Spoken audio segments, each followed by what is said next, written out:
बिस्मिल्लाहिर्रहमानिर्रहीम। 9th class के chapter number 3 के टॉपिक फ्रिक्शन के ऊपर हमने गुफ्तगू की और जो हमारा पिछला टॉपिक था और ये बुक में एक ही टॉपिक में है, हमने उसको आप लोगों के समझने के लिए जो है तो स्प्लिट किया ताकि आपकी कंसंट्रेशन भी मेंटेन रहे और आपको इतना प्रॉब्लम भी ना हो। तो हम जो बार बार रिक्वेस्ट करते हैं कि आप सब्सक्राइब करें और नोटिफिकेशन आइकन को प्रेस करें, तो उसका फ़ायदा यही होता है कि जब आपको कनेक्टेड वीडियोस, यानी अगर हमने एक टॉपिक को 2 वीडियो में स्प्लिट किया है तो आपको जैसे ही दूसरी वीडियो जो हम दूसरे दिन के लिए रेडी करते हैं तो वो आपको इमीडिएटली नोटिफाई हो जाएगी। हमारा आज का टॉपिक बहुत ईजी है और काफ़ी हद तक इंटरेस्टिंग भी है। उनमें सबसे पहला तो ये है कि फ्रिक्शन हमने पढ़ा कि फ्रिक्शन काइनेटिक क्या है, स्टैटिक क्या है। फ्रिक्शन के कुछ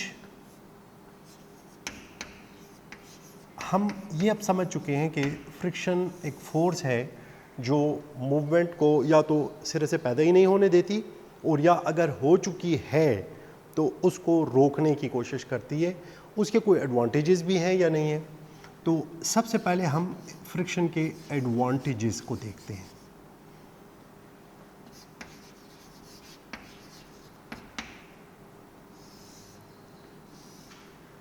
फ्रिक्शन, अब अगरचे कि सोचने में एक स्टूडेंट सोच सकता है कि जी ये तो मोशन को रोकती है तो इसका क्या फ़ायदा हो सकता है, लेकिन हमें हर वक्त मोशन चाहिए भी नहीं होती है।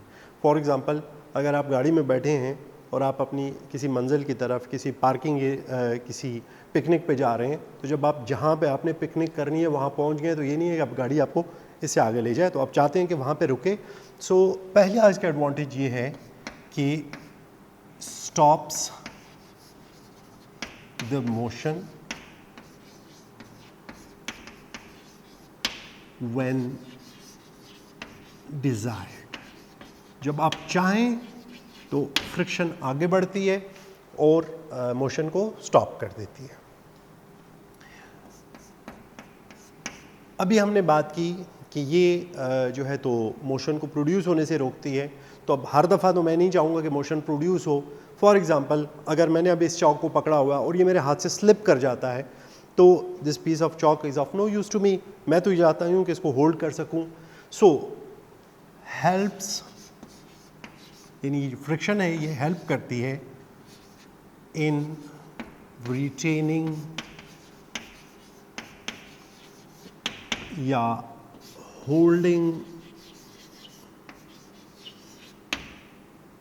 An object. मैंने तो चॉक की बात की, अब देख सकते हैं इस बोर्ड में आपको नेल्स नज़र आ जाएंगे, तो उनको रोका हुआ अभी तो फ्रिक्शन नहीं है। अगर ये फ्रिक्शन ख़त्म हो जाए तो ये नेल्स इसमें से नहीं रुक सकेंगे, ये गिर पड़ेंगे और नेचुरली ये पूरा का पूरा स्ट्रक्चर नीचे आ जाएगा। Writing,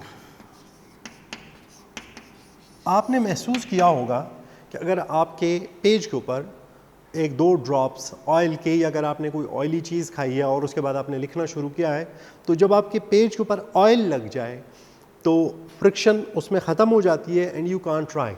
so writing is one of the advantage of the friction. अगर फ्रिक्शन ना हो तो आप लिख नहीं सकते हैं, आपका जो पेन है वो स्लिप करेगा और वहाँ पे वो उसको लिख नहीं सकेगा।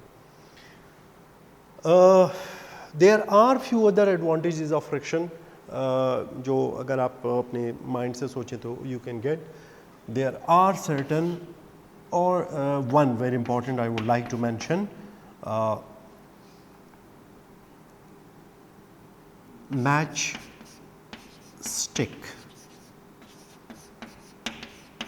यानी माचिस की तीली को जब हम जलाते हैं तो जब आप उसको ये मैच बॉक्स के ऊपर मैच स्टिक को मारते हैं, उसके हेड को मारते हैं, तो उससे फ्रिक्शन प्रोड्यूस होती है और फ्रिक्शन से हीट पैदा होती है। ख़ास बात यह है कि it helps in producing heat. ख़ास तौर पर आपने देखा होगा अगर आपको बहुत सर्दी लग रही है और आप अपने हाथों को रगड़ें तो आपके हाथ गर्म होना शुरू हो जाते हैं। सो फ्रिक्शन जो है हीट प्रोड्यूस करता है और उस हीट की वजह से आप मैच स्टिक को जला सकते हैं। Then we come to disadvantages.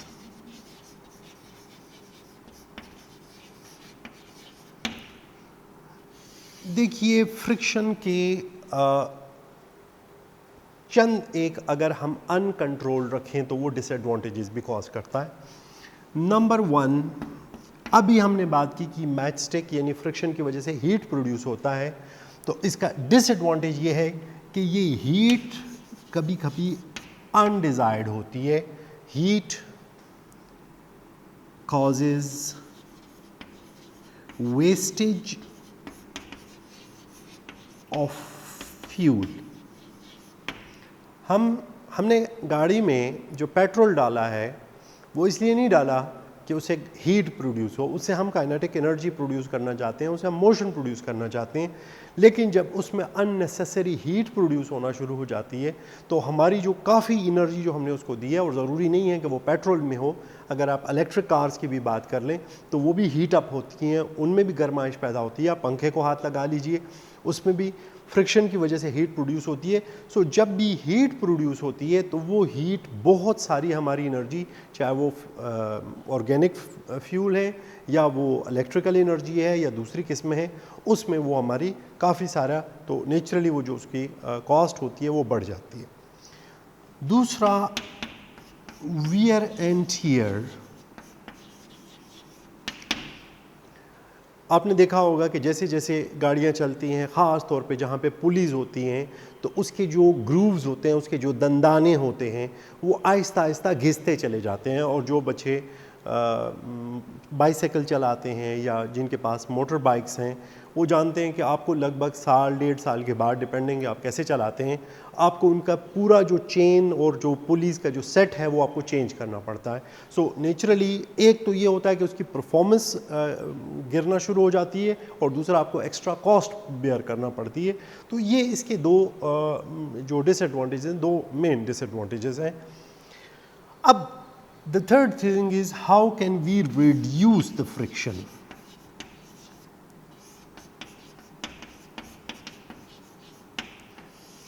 हम फ्रिक्शन को कम कैसे कर सकते हैं? दिस इज़ मोर और लेस वेरी कॉमन सेंस। आपके घर में आपकी वालदा या आपकी दादी अम्मा, आपने देखा होगा वो सिलाई मशीन यूज़ कर रही होती हैं, और जब वो उसकी नॉइज़ बढ़ जाती है, डिसएडवांटेज में आप फ्रिक्शन का एक एडवांटेज ये भी मेंशन कर सकते हैं कि इट आल्सो प्रोड्यूसेस नॉइज़।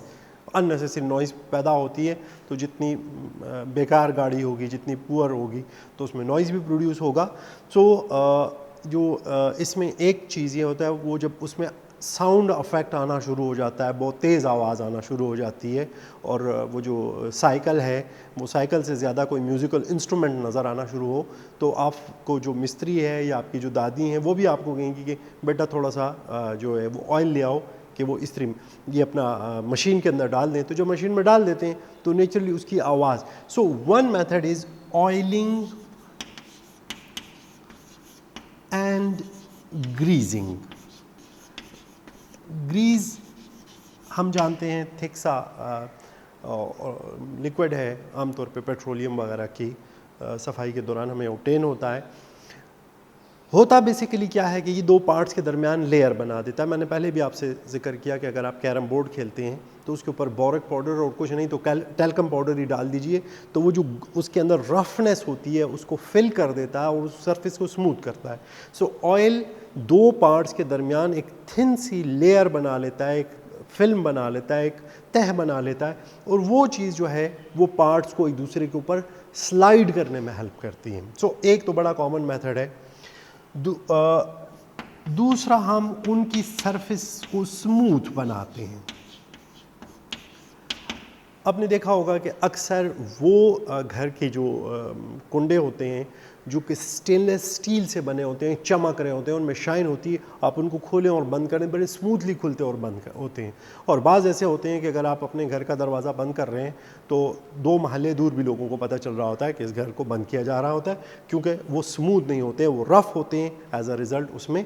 तो जितना आप उनको स्मूथ बनाते जाएंगे, जितना आप उसमें से ख़ास तौर पे लकड़ी को उसके ऊपर बड़ा फ़ाइन किस्म के रेगमाल या सैंड पेपर जिसे हम कहते हैं वो उसके ऊपर लगाए जाते हैं। सो जितना आप उसको स्मूथ करेंगे।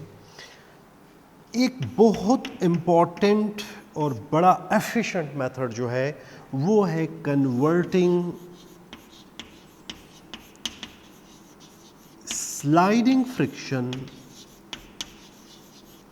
into rolling friction. Rolling friction में क्या होता है कि रोल ओवर होता है।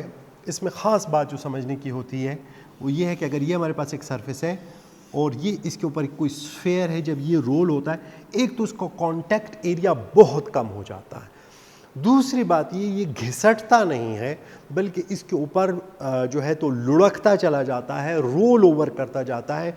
उसके नतीजे में इसकी जो फ्रिक्शन होते हैं, जो रोलिंग फ्रिक्शन है, it is much much much smaller than sliding friction. अब ये काम हम कैसे करते हैं? ये काम हम बॉल बियरिंग्स के ज़रिए करते हैं। बॉल बियरिंग्स में क्या होता है कि हमारे पास दो रिंग्स होते हैं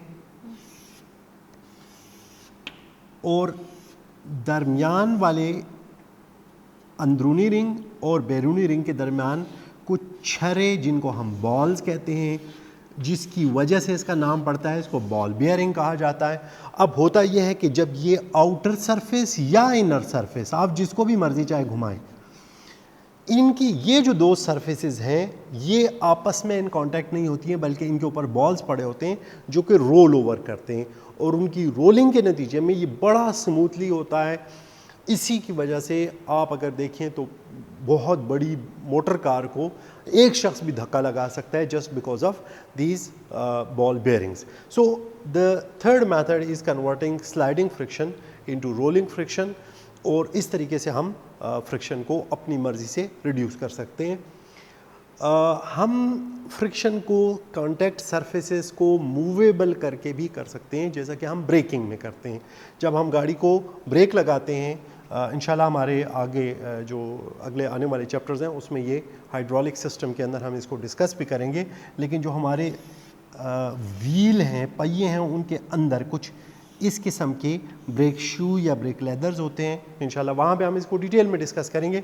जब ड्राइवर ब्रेक अप्लाई करता है तो ये शू आगे की तरफ पुश होके इस सरफेस के साथ कांटेक्ट बना लेता है, इसके साथ रगड़ में चला जाता है और ये इसको रोक लेता है। जब ये ड्राइवर उससे पाँव हटा देता है तो ये शू फ्री हो जाते हैं और यूँ तो हम ये जो फ्रिक्शन है उसको, अब क्योंकि हमने कहा कि फ्रिक्शन सिर्फ अनडिज़ायर्ड ही नहीं डिज़ायर्ड भी है, उसके एडवांटेजेस भी हैं और डिसएडवांटेज भी, तो हम उसको एडवांटेजेस की रेंज में लाने के लिए अब जब हमें नहीं चाहिए तो हम इसको रिमूव कर देते हैं। बाज़ दफ़ा बाज़ ड्राइवर हैंड ब्रेक खींच के और बेख्याली में वो हैंड ब्रेक को लगाए हुए चलते हैं, तो आपने देखा होगा वो पिछले जो पहिए हैं वो ब्रेक लेदर्स हैं वो इतने गर्म हो जाते हैं कि इवन वो आग भी पकड़ सकते हैं।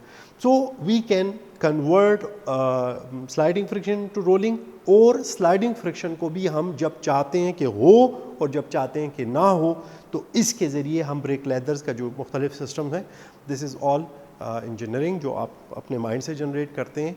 So this was all about our friction, advantages, disadvantages and the methods to reduce friction. I hope आपको समझ आया होगा।